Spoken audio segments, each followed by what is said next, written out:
अस्सलामुअलैकुम, welcome to food stop. आज मैं लाई हूँ आपके लिए कोसा सब्ज़ी की बहुत ही मज़ेदार सी रेसिपी। तो रेसिपी शुरू करने से पहले अगर आपने मेरा चैनल सब्सक्राइब नहीं किया तो सब्सक्राइब कर दें और बेल आइकॉन को प्रेस कर दें। यहाँ मैंने कोसा सब्ज़ी को बहुत ही बारीक बारीक स्लाइसिस में काट लिया है इस तरीके से, और इसको अच्छी तरह से वॉश कर लिया है। अब हम एक पैन लेंगे।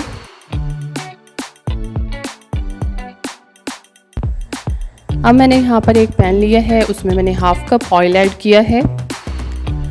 हाफ़ कप ऑयल ऐड करने के बाद जब ऑयल अच्छी तरह से गर्म हो जाएगा तो उसके अंदर एक मीडियम साइज़ का प्याज बारीक बारीक स्लाइसिस में कटा हुआ डाल देंगे और उसको अच्छी तरह से मिक्स कर लेंगे। जब प्याज गोल्डन ब्राउन हो जाएगा तो उसके अंदर 1 टीस्पून अदरक लहसुन का पेस्ट डाल देंगे और उसको अच्छे तरीके से मिक्स कर लेंगे।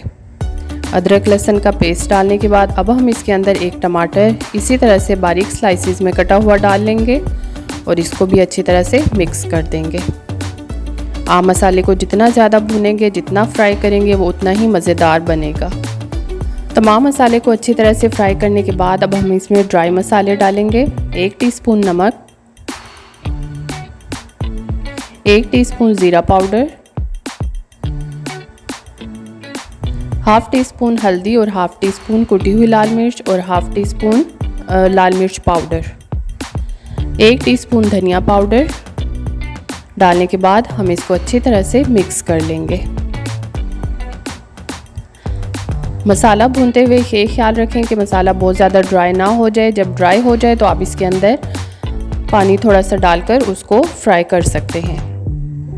मैंने इसमें थोड़ा सा पानी ऐड किया है और इसको अच्छी तरह से भून लेंगे ताकि जो भी हमने मसाले इसके अंदर डाले हैं, मिर्च डाली है, वो पक जाए, कच्चा टेस्ट ना आए। अब मसाला फ्राई करने के बाद इसमें कोसा सब्ज़ी डाल देंगे जो काट के रखी हुई थी।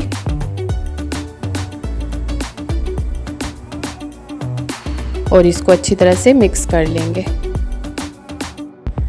मसाला भूनने से लेकर सब्ज़ी डालने तक आपने आंच मीडियम लो ही रखनी है, बहुत ज़्यादा फ्लेम इसकी हाई नहीं रखनी। रेसिपी की तमाम चीज़ों को आपने इसी तरीके से फॉलो करना है, कोई चीज़ मिस नहीं करनी। यहाँ सब्ज़ी मैंने अच्छे तरीके से मिक्स कर दी है, आप देख सकते हैं। अब हम इसके ऊपर धनिया डाल देंगे,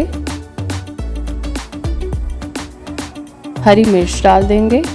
हरी मिर्च इसी तरह से स्लाइसिस में काट के आपने डालनी है। हरी मिर्च और धनिया डालने के बाद अब हम इसको ऊपर से ढककर 15 से 20 मिनट के लिए लो फ्लेम पर रख देंगे। 10 से 15 मिनट हो चुके हैं। अब हम इसको एक दफ़ा चेक कर लेंगे कि क्या जो है वो ये पक चुकी है या नहीं। अभी ये सही तरह से नहीं पकी, सही नहीं गली, तो हम इसको दोबारा से ऊपर से ढककर 5 से 10 मिनट के लिए लो फ्लेम पर रख देंगे। यहाँ ख्याल रहे कि आपने सब्ज़ी में पानी ऐड नहीं करना, क्योंकि सब्ज़ी कोई भी आप वेजिटेबल बनाएं वो अपना पानी खुद ही छोड़ती है, अपने पानी में वो खुद ही गलती है। इस वजह से हम इसमें भी पानी ऐड नहीं करेंगे। 5 से 10 मिनट हो चुके हैं, आप देख सकते हैं सब्ज़ी माशाल्लाह से बिल्कुल रेडी हो गई है।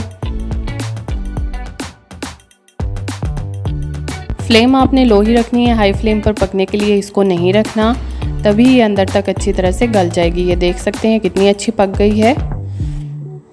अब हम इसको डिश आउट कर लेंगे। माशाल्लाह बहुत ही मज़ेदार बनी है, बहुत ही अच्छी खुशबू आ रही है। उम्मीद है आपको ये रेसिपी पसंद आई होगी। घर में ज़रूर ट्राई कीजिएगा और कमेंट्स में हमें बताइएगा। अपना ख्याल रखिएगा। अभी के लिए अल्लाह हाफ़िज़।